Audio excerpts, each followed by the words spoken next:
매년 여름 낙동강 전역을 뒤덮는 녹조에는 마이크로시스틴이라는 독성 물질이 뿜어져 나옵니다. 최근에 낙동강 인근 거주 농민들의 코 속에서 이 독성 물질이 검출됐다는 조사가 나왔는데요.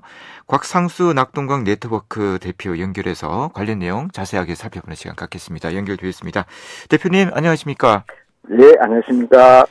먼저 이 마이크로시스틴이라는 독성 물질이 어떻게 발생을 하고 또 인체에는 어떤 영향을 미치는지부터 설명을 부탁드립니다. 네. 일반적으로 저희들이 이제 녹조라 하잖아, 그죠? 그 강에 많은 게 녹조인데, 이 녹조는 이제 균이거든요.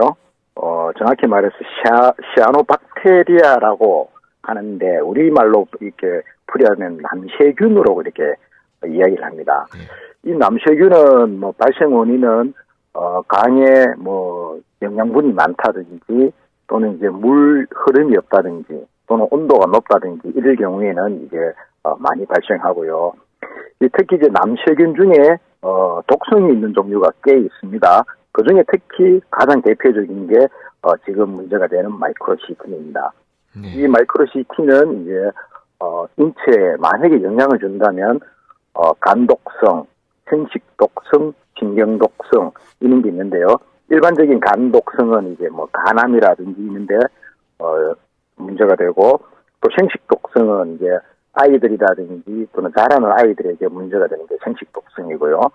또 이제 신경독성은 이제 우리가 아는 알츠하이머병이라든지 치매라든지 있는데 직접 연관이 있다 이렇게 보여집니다. 네, 이 마이크로시스틴이라는 독성 물질은 남세균의 하나다 이렇게도 볼 수가 있을 것 같은데요.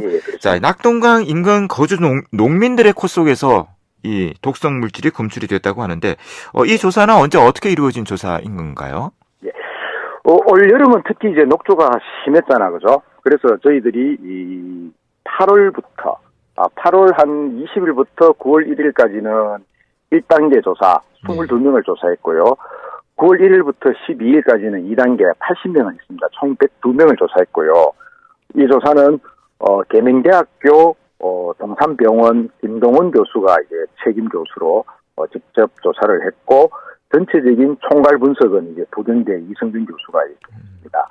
이 1차 분석 자료를 저희들이 지난 이제 10월 7일 날 서울에서 이제 발표를 했었습니다. 네. 그렇다면 이 조사 결과가 어떻게 나왔는지 구체적으로 말씀해 주시죠.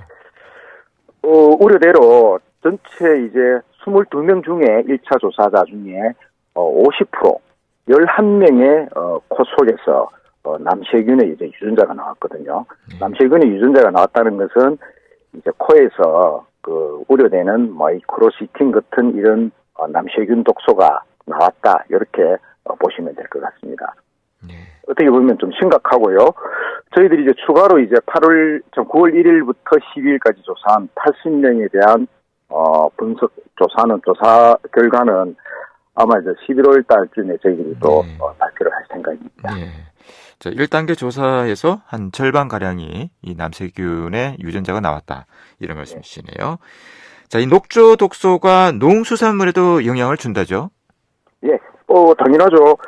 낙동강 물에 이 녹조 독이 가득하다고 본다면 이 물을 마시는 이제 대구 시민도 이제 문제가 될 것 같고요.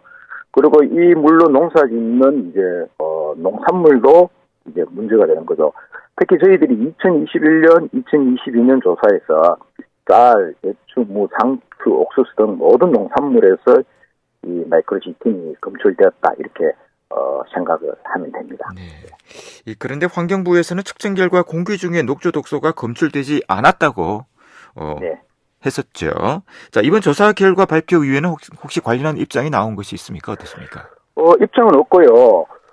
저희들이 이제 10월 7일쯤 인체 독성에 대해서 발표를 한다 하니까 환경부에서 10월 3일 날 이제 공기 중에는 녹조독이 없다라고 이렇게 발표를 했습니다. 근데 환경부에서는 공기 중에 없다라고 했지만 근데 직접 이제 인체에서 50%가 나왔다면 공기 중에 없는데 인체에서 이렇게 나올 이유가 없잖아요. 근데 정부는 이제 어떻게 보면 늘 없다 이렇게 이야기하고요. 저희들처럼 오히려 이렇게 현장을 다니고 또 보기보다 저희들은 치밀하게 현장 조사를 하고 계속 반복을 하고 있고 여기에 분석이라든지 모든 것도 요즘은 전문가나 대학이 다 함께 하거든요. 근데 이런 이제 발표를 오히려 정부에서는 신뢰하고 문제가 생긴다면 여기에 대해서 우리가 공동으로 조사하자 또는 이런 문제를 심각하게 받아들인다 이렇게 해야 되는데 무조건 없다라고 해버리면 어떠한 것도 안 하겠다는 것이잖아요.